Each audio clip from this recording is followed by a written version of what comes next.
সম্মানিত সুধী, খেয়াল করে শুনুন কিভাবে আল্লাহর জিকির করতে হবে। দেখেন আল্লাহ তাআলা কয়েকটা নির্দেশনা আমাদেরকে দিয়েছেন।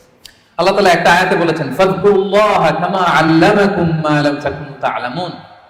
তোমরা আল্লাহকে ওইভাবে স্মরণ করো, আল্লাহর জিকির করো যেভাবে আল্লাহ তোমাদের শিখিয়েছেন। তাহলে জিকির কিভাবে করতে হবে এটাও কিন্তু আল্লাহ তাআলা আমাদেরকে শিখিয়েছেন, ইনস্ট্রাক্ট করেছেন, গাইড করেছেন। আমি শোনাবো। আল্লাহ যেভাবে শিখিয়েছেন, ফাযকুরুল্লাহা কামা আল্লামাকুম, আল্লাহ যেভাবে শিখিয়েছেন ওইভাবে করো জিকির। কিভাবে শিখিয়েছেন আল্লাহ? সূরাতুল আ'রাফের 205 নম্বর আয়াতে আল্লাহ তাআলা খুব এক্সপ্লিসিটলি তিনি জানিয়েছেন কিভাবে আল্লাহর জিকির করতে হবে। আল্লাহ তাআলা বলছেন, ওয়াযকুর রাব্বাকা ফি নাফসিকা তাদাররুআন ওয়া খীফাতান ওয়া দুনাল জাহরি বিল কওলি বিল গুদুবি ওয়াল আসাল ওয়া লা তাকুন মিনাল গাফিলিন। সম্মানিত সুধী, খেয়াল করে শুনুন কিভাবে আল্লাহর জিকির করতে হবে। দেখেন আল্লাহ তাআলা কয়েকটা নির্দেশনা আমাদেরকে দিয়েছেন। নাম্বার 1, ওয়াযকুর রাব্বাকা, তোমার রবের জিকির করো। তার মানে জিকিরের মধ্যে কার নাম থাকতে হবে? কোন জিকিরে যদি আল্লাহর নাম না থাকে ওটা আল্লাহর জিকির হবে? বলেন। আপনি বাংলাদেশে অনেক জিকির দেখবেন যে এমন কিম্ভূত কিমাকার অদ্ভুত আওয়াজে জিকির করে যেখানে আল্লাহ তাআলার পবিত্র নাম খুঁজে পাওয়া যায়। এরকম জিকির আছে না? এটা কি কোরআন অনুযায়ী জিকির হলো? হয়। আল্লাহর নাম থাকতে হবে, 1 নম্বর শর্ত। এরপর আল্লাহ বললেন ফি নাফসিকা, জিকির করতে হবে মনে মনে। কিভাবে? মনে মনে জিকির করতে হবে, মনে মনে আল্লাহ তাআলাকে স্মরণ করা। এটা রেকমেন্ডেড, এটা বেশি ভালো। যদি আপনি আওয়াজ করে করতে পারবেন এটা জায়েজ আছে। 2 নম্বরে হচ্ছে তাদাররুআন, সবিনয়। আপনার একটা বিনীত ভাব থাকতে হবে জিকিরের মধ্যে। 3 নম্বর হচ্ছে খীফাতান, ভীত বহবল চিত্তে, আল্লাহর ভয় আপনার অন্তরে জাগ্রত থাকতে হবে জিকিরের সময়। তারপর হচ্ছে দুনাল জাহরি মিনাল কওল, অনুচ্চ স্বরে আওয়াজ করেন, চিৎকার চেঁচামেচি করে নয়। আওয়াজ করে জিকির করা যাবে শুধু তালিমের ক্ষেত্রে। ধরেন যে আমি শিক্ষা দিচ্ছি আমার স্টুডেন্টদেরকে বা লোকদেরকে যে এটা হচ্ছে লা ইলাহা ইল্লাল্লাহ, তো আমি আওয়াজ করে না বললে ওরা শুদ্ধভাবে উচ্চারণ করতে পারবে? তালিমান তারবিয়াতান এটা জায়েজ আছে, কিন্তু বেসিক্যালি জিকির হবে ফি নাফসিক, মনে মনে। তাদাররুআন, সবিনয়। খীফাতান, ভীত বহবল চিত্তে। দুনাল জাহরি বিল কওল, অনুচ্চ স্বরে আল্লাহ তাআলাকে ডাকো। এটা হচ্ছে জিকিরের পদ্ধতি কোরআনের আয়াতের আলোকে। হাদিসে বিষ্ণু সাল্লাল্লাহু আলাইহি ওয়াসাল্লাম আরেকটা যোগ করেছেন। এক হাদিসে বিষ্ণু বলেন 7 শ্রেণীর ব্যক্তিকে আল্লাহ তাআলা কিয়ামতের দিন তার সুশীতল আরশের নিচে ছায়া দিবেন, যেদিন আল্লাহর দেয়া সেই ছায়া ছাড়া কোনো ছায়া থাকবে না। এর মধ্যে 1 শ্রেণীর ব্যক্তি হচ্ছে রাজুলুন যাকারাল্লাহা খালিয়ান ফাফাদাত আইনা, এমন ব্যক্তি যে গোপনে আল্লাহকে ডাকে। যাকারাল্লাহা খালিয়ান, বিষ্ণু আরেকটা জুড়ে দিয়েছেন খালিয়ান, গোপনে। গোপনে জিকির এটা আল্লাহ তাআলার কাছে বেশি পছন্দনীয়। এরপর তিনি আবার বললেন ফাফাদাত আইনা, অশ্রুসিক্ত নয়নে, চোখের পানি ছেড়ে অশ্রুসিক্ত নয়নে যদি আমরা জিকির করি, ওই জিকিরটা, ওই দোয়াটা আল্লাহ তাআলার কাছে খুব দ্রুত কবুল হয়ে যায়। প্রিয় ভাই বোনেরা, 2 ফোঁটা আল্লাহর কাছে সবচাইতে প্রিয়। আওয়াজ করে বলুন তো কয় ফোঁটা? 2 ফোঁটা। এক হচ্ছে জিহাদের ময়দানে মুজাহিদের গা বেয়ে রক্তের ফোঁটা।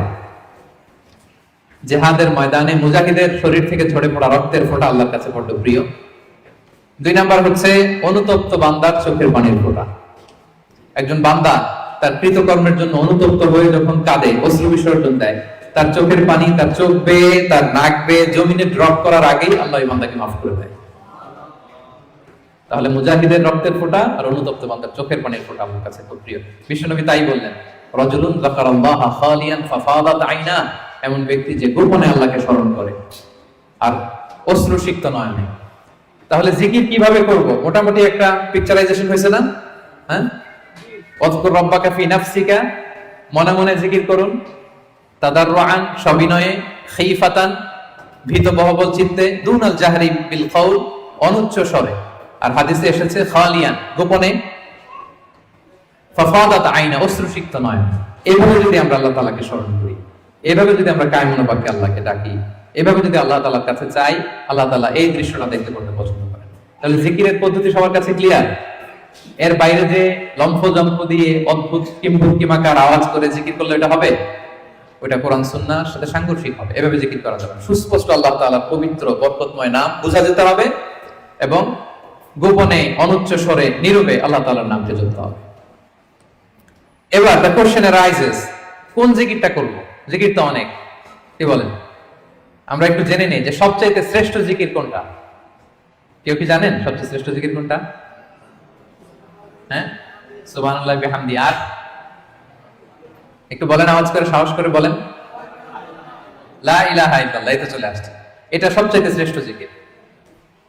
সহিহ মুসলিমের বর্ণনা, বিষ্ণু ইসলাম বলেন আফদালুল যিকরি লা ইলাহা ইল্লাল্লাহ, সবচেয়ে শ্রেষ্ঠ জিকির হচ্ছে লা ইলাহা ইল্লাল্লাহ। আপনার কাছে মনে হয় এটা তো সিম্পল, এটা সবাই জানে, এটা তো সবাই পড়ে না। আল্লাহ তাআলার কাছে এটা অনেক দামি, সবচেয়ে শ্রেষ্ঠ জিকির। এটা একটা বিপ্লবী বাণী, এটা একটা সুমহান বাণী, এটাকে বলা হয় কালিমাতুত তাওহীদ, একত্ববাদের ঘোষণা আছে। লা ইলাহা ইল্লাল্লাহ, আল্লাহ ছাড়া কোনো ইলাহ নেই, কোনো উপাস্য নেই, কোনো বিধানদাতা নেই, কোনো আইনদাতা নেই। এটা সুমহান বাণী, এটা যাচ্ছে তাই ছোটখাটো কোনো বাণী নয়। লা ইলাহা ইল্লাল্লাহ আফদালুল যিকরি লা ইলাহা ইল্লাল্লাহ। অবসর পেলেই, সময় পেলেই পড়বেন লা ইলাহা ইল্লাল্লাহ, লা ইলাহা ইল্লাল্লাহ, লা ইলাহা ইল্লাল্লাহ। এটা কালিমাতুত তাওহীদ, আল্লাহ তাআলার সুমহান বাণী। এটা যে আমাদের কাছে খুব স্বাভাবিক জিকির মনে হয়, এটা এই ব্যাপারটা আবার অস্বাভাবিক না, এটা অস্বাভাবিক। কারণ মুসা আলাইহিস সালামের কাছে এমন মনে হয়েছিল। মুসা আলাইহিস সালাম সরাসরি আল্লাহর সাথে কথা বলতেন। মুস্তাদরাকে হাকিমে একটা হাদিস এসেছে, মুসা আলাইহিস সালাম আল্লাহকে বললেন ইয়া রাব্বি আল্লিমনি শাইআন আযকুরুকা বিহি ওয়া আদউকা বিহি। মুসা আলাইহিস সালাম আল্লাহকে বললেন আল্লাহ, আপনি আমাকে এমন একটা জিকির শিক্ষা দেন যে জিকিরটা দিয়ে আমি আপনাকে ডাকবো, আপনার কাছে চাইবো, এবং এটা আর কেউ জানবে না, আপনি আর আমি। তো আল্লাহ বললেন ইয়া মুসা কুল লা ইলাহা ইল্লাল্লাহ, হে মুসা তুমি পড়ো লা ইলাহা ইল্লাল্লাহ।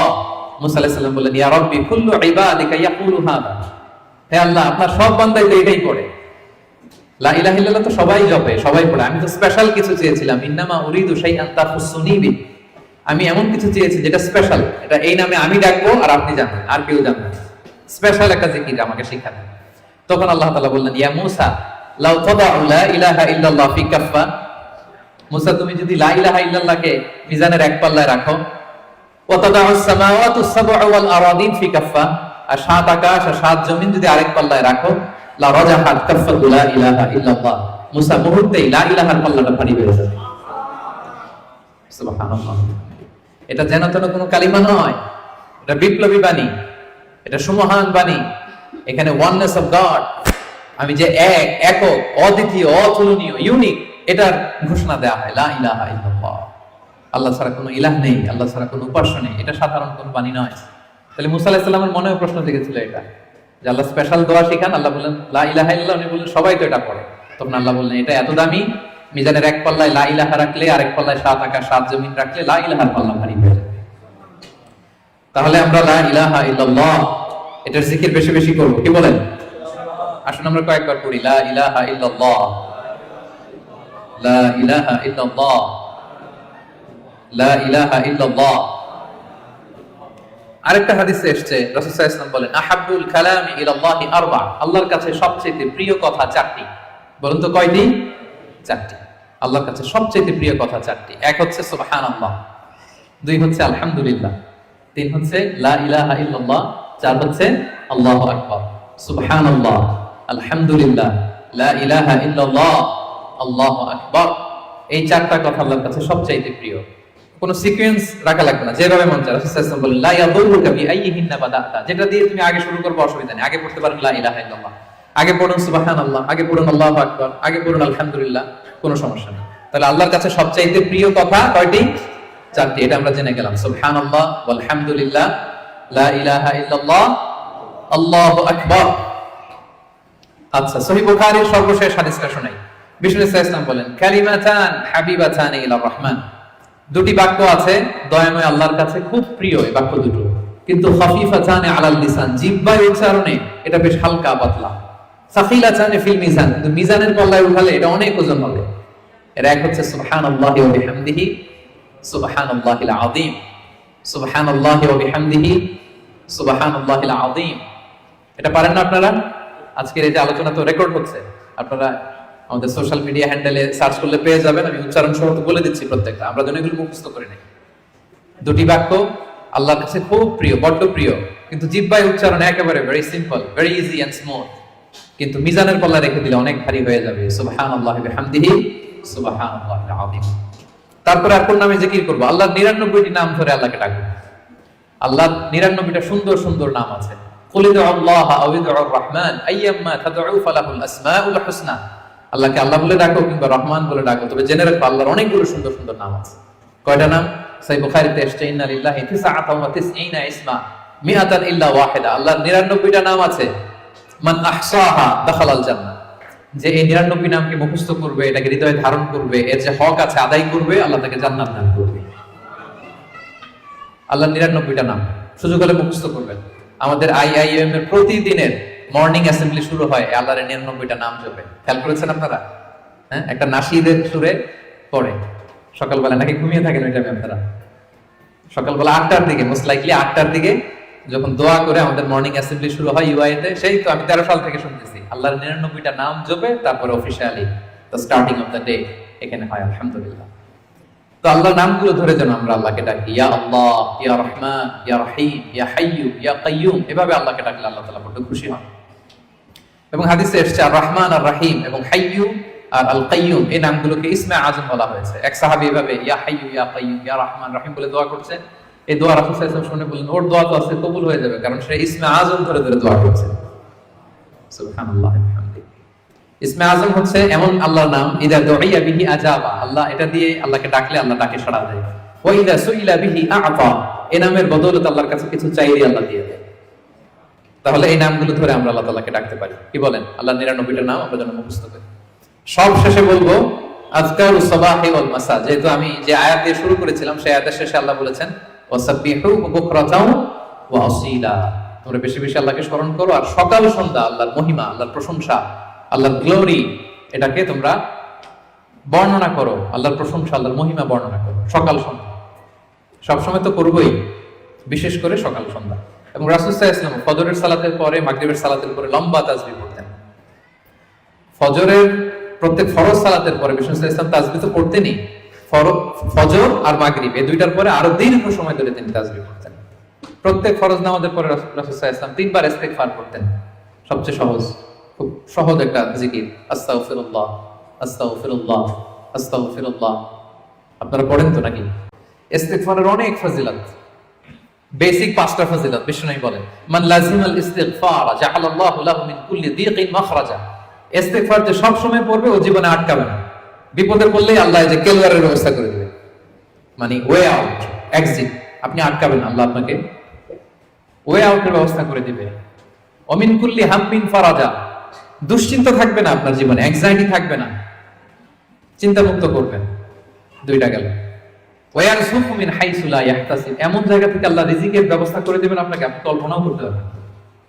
4 নাম্বার, আল্লাহর পক্ষ থেকে বড় আযাব গজব কখন আপনাকে স্পর্শ করবে না। ওমা কানাল্লাহু মুআযিবাহুম ওয়া হুম ইস্তাগফিরুন, আমার বান্দারা যতক্ষণ ইস্তিগফার করে কোনো আযাব তাকে স্পর্শ করবে না। 5 নাম্বার, যে সব সময় ইস্তিগফার, উঠতে বসতে সব কাজে ইস্তিগফার করে, পড়তে পড়তে এক পর্যায়ে এই ব্যক্তি মুস্তাজাবুদ দাওয়াতে উন্নীত হয়ে যায়। মুস্তাজাবুদ দাওয়া মানে এমন ব্যক্তি যে দোয়া করতে দেরি হয়, ওই দোয়া কবুল হতে দেরি হয়, হাত তুলতে দেরি আল্লাহ কবুল করে ফেলে। তা আমরা কি মুস্তাজাবুদ দাওয়া হতে চাই? সবাই হতে চাই। আমরা যেন বেশি বেশি ইস্তিগফার করি। আমাদের পুরো দিনটাকে, আমাদের পুরো রাতের সময়গুলোকে আমরা আল্লাহর জিকিরে কিন্তু এভাবে সাজাতে পারি। বিষ্ণু ইসলামের নির্দেশনা অনুযায়ী যেন আমরা আমাদের জিহ্বাটাকে আল্লাহর এই চমৎকার নামের জিকির দিয়ে যেন সিক্ত রাখি। আমরা যেন বেশি বেশি আল্লাহ তাআলার নাম জপে নিজেদেরকে শয়তানের প্রভোকেশন, টেম্পটেশন থেকে যেন আমরা প্রোটেক্টেড রাখি। আমরা যেন আমাদের সাথে আল্লাহর সম্পর্ককে আরো মজবুত করি।